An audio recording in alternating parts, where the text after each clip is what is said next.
Good evening, ladies and gentlemen. Welcome to another exciting episode of the Paul Brown Show. We're shooting live at Positive Vibe location, and I have as my special guest Mr. Ronald Smith. He's the co-founder and executive director of Positive Vibes Ronjanae Smith Inc. How you doing there, Mr. Smith? Man, I'm doing real good, sir. Great. Tell the audience a little bit about yourself. Well, you know, like you said, my name was Ronald Smith. I started this nonprofit back in 2021 when I lost my daughter to gun violence. And ever since then, I had a motion that I don't want to see another parent go through what I go through. Yes, sir. So I continue to build this gun violence program where we go in the communities, we go out to families, and we talk to them about how can we stop retaliations. Mm-hmm. We also partnership with a lot of people, also with North Charleston Police Department Mayor, Reggie Burgess. And we do a lot of community events and also programs like our mentorship programs where we talk to young men and we try to get their mindsets off of some of the things that they're doing in the communities. Yes, sir. So I deal with at-risk youth. And dealing with at-risk youth is not as easy as mentoring regular people. Mm-hmm. These at-risk youths come with different attitudes. So you got to target those attitudes and try to get into their mental and see how can we help them on changing some of their mindsets. I know you said at the beginning that your daughter was killed. Yes. Was justice served for her? No, justice still haven't been served. We still in the court systems, going back and forth to court and really just waiting for the right day that we can get justice for Ronjanae. Okay. Now you have another co-founder of Positive Vibe Ronjanae Smith, Miss Katrina Sinclair. Yes. Tell the audience about her and how the organization has helped her deal with the loss of her daughter. Katrina is also my daughter's mother.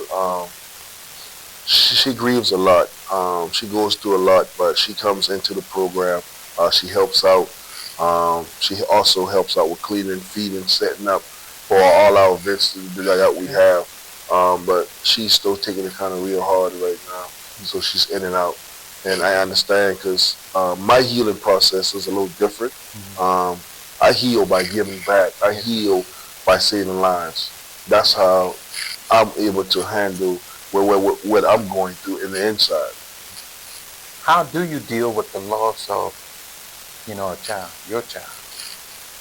I mean, it hurts every day. The other day I was just sitting by myself and watching a movie, and it was something about a child got killed, and I just broke down crying. So it's like spirit of moments. I'll be by myself and I'll break down and I'll cry, and I'll think about my baby. My phone number, that's all her pictures stored. I still have her phone, so her pictures and stuff. And just to reminisce of my daughter. Just a whole lot of pain built inside. Just feel like she died too early. Shouldn't have happened, and I'm fighting to save other kids' lives right now. One of the service offered in your organization is mentoring. Why is this service so vital to our youth? Mentoring is one of the biggest things, the biggest problems we have with our at-risk youth. I deal with young men who catches gun charges, stolen car charges, breaking in houses, burglary charges. Some of them got attempted murder charges. And I feel that I was one of those kids. Yes, sir. When I was raised up. So I have a story to tell. I've been to every prison that you name. And when I speak to these young men, they understand me. They understand where I come from. I can get on their level and understand where they're coming from. And sometimes it's best to hear them out. When you can hear out the youth, you can understand how we can fix the problem. Yes, sir. But if we don't listen to the youth, we ain't going to be able to fix this problem. Gun violence have dropped in the city of North Charleston 27%. Okay. When you look at it back in 2021, we was up. We was over. So now when you look at how we continue to fight this gun violence in these communities and mentor these little boys, because it's all juveniles who's causing the problem. Yes, sir. So when you can impact and get into these juveniles' mind, you can stop some of the gun violence from going on. And that's what our mentorship program is all about. How much of an effect does the community that they live in have in those types of issues? Well, those communities have a lot of affected issues because you're dealing with the communities that they have raised up in a lot of us drug-infested communities. Communities that I raised up in. Yes, sir. They're angry, so now these juveniles thinking that they own these communities, not realizing that you don't own the community. You just here. Your parents here. So we have been trying to work on programs where we can get the parents out of those communities and move them from that section, and maybe they can see a whole different section where they can change their life around. But when they're in that section, they have to be on point. They have to carry themselves like they're that guy. And they're kids. So we want to have them be able to sit down and relax. But they don't have the time to do those things. How does that affect them when they're in school? Do you see when you deal with a lot? It affects them the same because now you got different kids from different areas. When you got kids coming from all areas of Charleston and you pile them in one school, it's anger. Some of the things they say to me like, Ronald, man, blood never shed. Ain't nothing you can do about that. I say, it's a lot I can do about that. I had bloodshed. I know what you're going through. You gotta be able to, because now when you go in schools, there be so much fights. Yes, sir. Because, we are dealing right now with a lot of kids starting their own gangs. And when they start their own gangs, they click up lots. I mean, they click up 50 to 100 deep. And now when you got kids over here in the West Side Street, you got kids downtown, you got kids on the Macon, you kids Remont Road, and all them different gangs come together in these schools, it's a problem. And that's one of the things we target the most is talking to these kids about staying away from gangs and getting them out of gangs. I see you give back to the community during holidays and other occasions. Why is this so vital for yourself? Because it's vital to myself because I know how to feel to be hungry. I know how it feel to be hungry when your stomach and your back and you don't got a dollar in your name and when you don't got a dollar in your name, it comes back to gun violence. Yes, sir. They're gonna steal, they're gonna break in houses, they're gonna rob, they're gonna kill for that money just to feed their family. So my thing is giving back to them and making sure that everybody have a chance to eat. I'll give everything we have. My organization work into feeding these people, feeding them.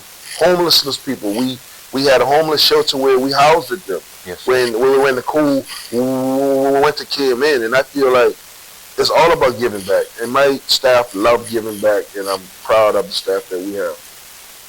Tell the audience a little bit about the staff that you have. I mean, because I know you have a lot of people that make this organization possible. So it wasn't easy at the beginning. I have a board. I have a board that works hard. They do put in work. But I have a mentorship program that works even harder. Okay. And my mentorship program staff, man, they go over and above. And they will do a lot of things like go over above, like, hey Ronald, what we gonna feed today? What we gonna feed the homeless today? Or when we gonna go outside and pass out? When it get cold, we gonna pass out hats and stuff like that. And the staff I have, like I said, my mentorship staff, there's one staff, and my board members is another staff, but everybody put in a lot of work. How does that make you feel when you give back? Man, I took from the community for so many years, from being in the streets and feeding this community with so much drugs, and now be able to be out of that game and be able to see that from what I have done to the community, a lot of these kids that look up to me and see how they want to be this big guy around here. And I try to show the community different things, how you can give back. And giving back, it should be your main thing. I feel loved when I give back. That I can walk in any community, any hood, and they know who I am. And they see me on the news like, Ronald, thank you for all you do. You know, that's that feeling that you always want to feel, a good feeling. What are some signs that the kids may show when they are dealing with gun violence that you've seen? Some of the signs I see is they'll be angry. They won't talk. They'll see what they call is, they'll come in the program and they'll see one of their ops. Man, that's my op right there. I ain't talking. You know, and then we will break them up and go downstairs and have a talk with each one of them and try to see where we can bridge that gap back again. We have been successful with not having no violence going on inside here, knowing that we got kids from all over the place. Yes, sir. We have been real successful. They respect the organization enough that they won't do anything here. They might see the person outside of the organization and do something there. But I love that my staff has gained that respect from our mentees that they won't do anything here. So that's a lot of respect. Now, when you're dealing with those youth, especially at-risk youth, how much does peer pressure play in them doing certain things that may be negative? Plays a lot, man. I'm telling you, man, when we leave out here, it's like, me and my staff, like, it's like an energy that be off us, lift off us, to see that we made it through this Monday night. Every Monday night, we make it through that. It's like a breathing. And the mentees, you know, I know they feel the same way, man. Some of them be so in love with coming on Monday. Some of them don't love coming on Monday because, you know, DJJ makes them come. Okay. So now when you in DJJ, you gotta come. If you don't come, then something happens to you. You might get rearrested. But now we have some boys that really love to come right now. How does that make you feel that you're making a difference in these kids? If it's just one that's really catching on, how does that make you feel inside knowing that? That makes me feel great. When we can save a life and we can go to a graduation and see these kids graduate and change their life around, put down the guns, stay away from the negative stuff, that makes me feel great, man. I mean, I'll be like, man, we doing something. You know, and just like I said, we have been doing it right now for 3 years, going on 4 years, and see the impact that positive vibes have done. Yes, sir. We have done a tremendously big impact in our communities. And to say that we still don't get that light that we supposed to get, it hurts. From the up top people that don't give positive vibes the light that they're supposed to have. Yes, sir. It really do hurt. It really do. But the kids and the parents thank us. And that's the main thing. Describe that feeling when you get that parent coming here and say, thank you for changing my son's life, you know, because he was going down that path, and we all have been down that path. We know where it's going to take you. It's like it makes you cry on the inside because you're doing something right. You're doing something right, and this parent, you don't have to lose their child. This parent understand that the way that this son was going, it could cause him to lose his life. And for him to come into our program and to be able to change his life around, I feel that that parent put trust in us. That the parent understand us and understand where this program is taking the kids. Now, your goals of empowerment, education, community engagement, and personal development. Talk about some of those things and what does that mean to you in giving out to those children? Man, the community engagement is one of the biggest things, man. I feel that we have lacked that for so many years, man. To be able to show these kids our history and show these kids our development, man. That's like we have lacked that for so many years, man. To be able to see our minds and us coming together, doing things for the community, man, is totally big. You know, my mind will start thinking, my staff mind will start thinking. We all think of more ways into saving the community. The development part, man, we developing something every day. Yes, My mind don't sleep. I develop the stuff in my head right now. As me, you talking, I'm thinking of ways how I can develop something for the youth.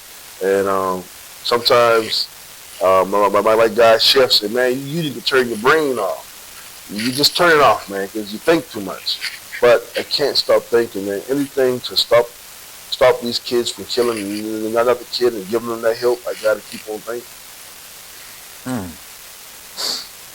I know you go into the schools. What does it take for you to look at these kids and tell these kids about that reality of this society, street life? Some of these kids will look at our reality and be like, oh man, old school, man, that thing ain't going on like that. But when we kind of break it down to them and show them like what our life was like, what each one of us have went through, they catch on quick. Now they understand it. And we tell them about prison and what goes on in prison, it make them think longer. Man, I don't want to go back there. That thing rough like that. And that's what we need. We need them to understand what we've been through. And when we can explain to them how prison is and how we was in there, all the years that we were in there, they really understand in those schools. You know, those principals have thanked us for coming and want us back. We always going to have a few knuckleheads that want to do their thing, but those principals will send them to our program, and we will have them in here, and we will explain to them every Monday of how things are going. Now, for those that are not familiar with your program, how do they get in contact so they can bring their child in? You can look on Facebook at us, Positive Vibes, Ronald Ronjanae Smith on Facebook, Positive Vibes, Mentorship Program on Facebook, and we got apps on Facebook. Or you can go to my personal page, as Ronald Smith. And we have the app on there where you can log your kids on and you can look at some of the stuff we do. Also, follow us on our website as Positive Vibes, Ronjanae Smith. You can also Google her name and get straight to the website. You can Google her name and be able to see everything that Positive Vibes have done in the community and still is doing right now. How much does mental health and its effect on your community? Mental health is serious.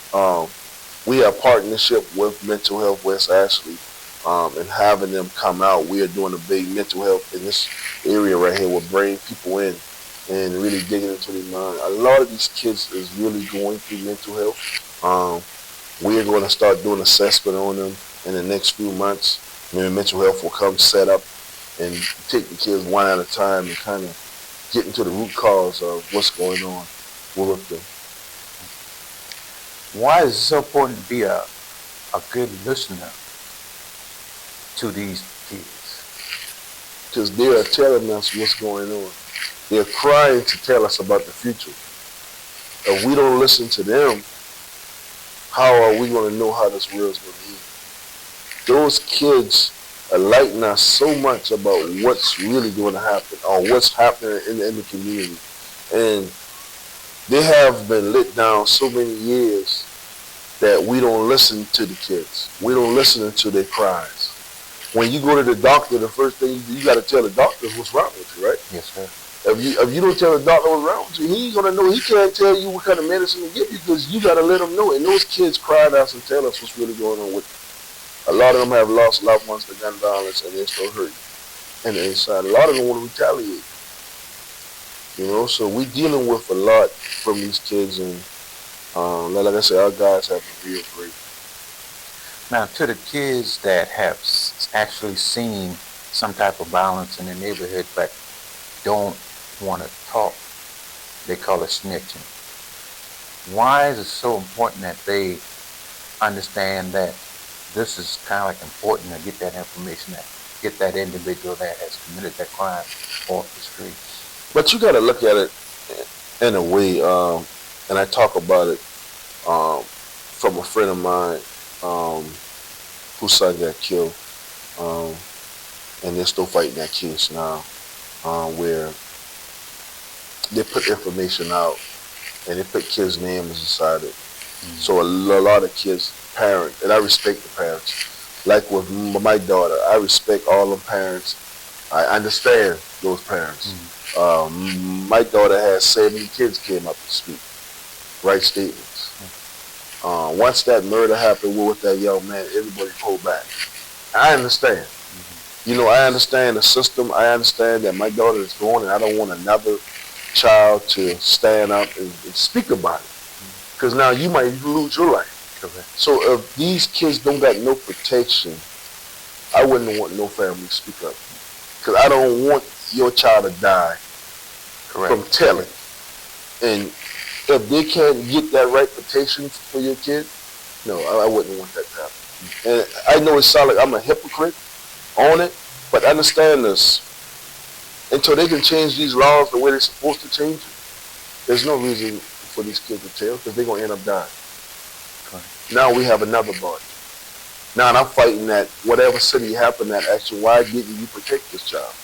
You want this child to tell, but you don't got them no kind of protection. That's the problem we have. And so we fight on protecting these kids. I wouldn't want no parent to allow their kids to tell on something. Where do you see Positive Vibes Ronjanae Smith Incorporated in 5 years? 5 years, I see us one of the biggest nonprofits in the state on gun violence.